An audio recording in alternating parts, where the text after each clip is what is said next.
आपण शिकलं पाहिजे. बाबा खरे खोटे आजकाल तरुण मंडळी फार व्यसनाधीन झाली आहे का नाही, आणि पर डे पर क्षण आपण आपल्या साधनाकडे चाललो आहे का नाही, पण सोबत काही येत नाही. जेवढं जेवढं रामभाऊ सारखं जे जे वाटत ते आपण चांगली कामं करायची.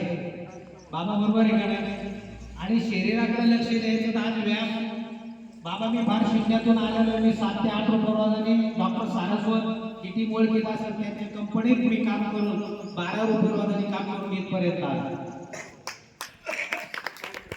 माझी आई सुद्धा रोजाला राहायची, परंतु गेले 15 ते 20 वर्ष तिथे पंचक्रोशीतले सर्व सोशल मीडियातून मला मी गोर गरीब शेतकऱ्यासाठी धावतो पळतो. कोणाचा चहा पेत नाही, रुपये घेत नाही, कोणाची पार्टी नाही. आई वडिलांची फार सेवा केली. आई वडिलांच्या सेवेमुळे तुमच्या सर्वांच्या आशीर्वादामुळे आज मी इथे. ते सांगायचा उद्देश हा की रामभाऊनी एक चांगला उपक्रम हातात घेतला आणि रामभाऊचा एक आदर्श आपण सर्वांनी घेतला पाहिजे.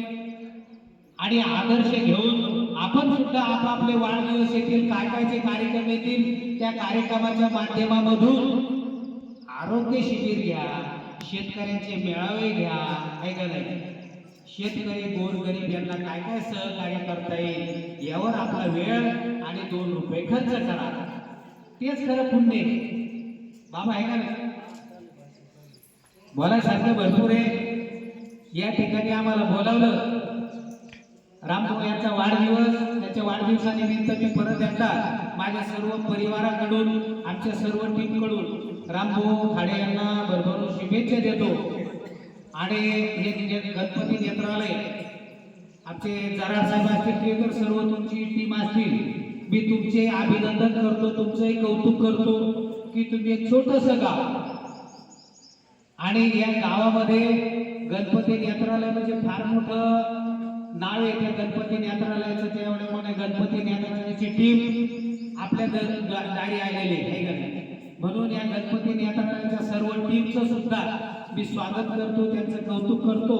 आणि परत एकदा रामभाऊ खाडे यांच्या वाढदिवसानिमित्त पांडुरंगाच्या चरणी प्रार्थना करतो की रामभाऊ खाडे यांना दीर्घ आयुष्य लाभो आणि त्यांच्या काय ज्या मनोकामना असतील त्या सर्व पूर्ण होत अशी सदिच्छा व्यक्त करतो. थांबतो. जय हिंद, जय जिजाऊ, जय महाराष्ट्र.